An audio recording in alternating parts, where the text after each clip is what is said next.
jsme skoro nahoře.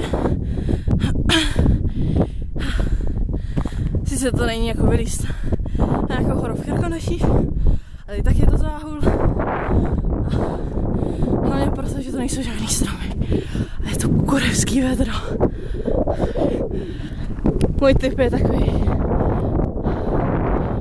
40 až 50 stupňů. Tak jsem se v podstatě placka. Takže tohle je jedno z nejvyšších míst, co tu v okolí můžeme najít. Batoh mi chrastí voda s ledem, protože úplně se vidím, jak vyšplhám nahoru a všechno to vypiju, protože je to samozec. Ale výhled je tu pěkný. A teďka v podstatě jsme na té zelenější části Texasu. Tak letos to teda měli trochu deště. Tak tu kvetou kaktusy, jo, žlutý kytky. Je to fakt vedro.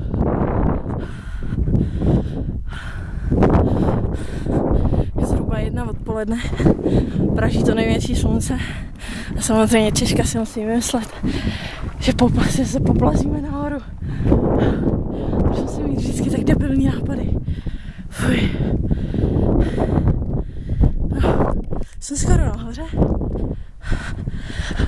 Přemýšlím, jestli tam jsem nedošpala. A jo, asi jo. A ty zelený trasy vždycky, to je, když tam je nějaká prohlubeně. Když prší, jak se tam zdržuje voda, takže tam asi má co růst.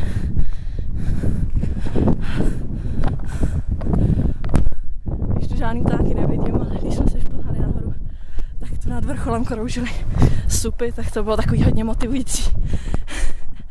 Ale jak vidíte, jaký turisti tu jsou. Takže nejsem ten jediný blázen, kdo si vymyslel, že takový mendro se potáhne na holou skálu. To jsou nějaký kytičky. Dobrý je, že vlastně vidět, motýly.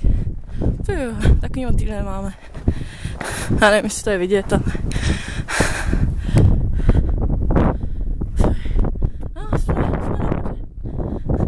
Vidět krásně kolem dokola.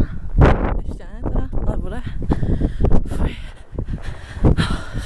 Už mě bolí pazour.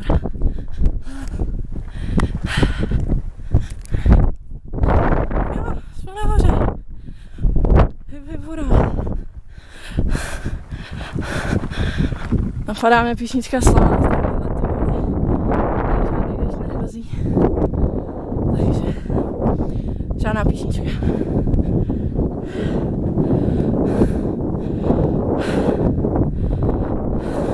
V podstatě kolem dokola ty domičky, co vidíte, tak jsou opravdu nějaký ranče, ale moc to není. Krávy tu pěstujou, teda chovají.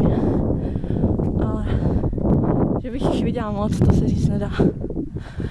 No, takže všude šutry a nejběžnější strom to je dub, ale teda úplně jiný dub než máme.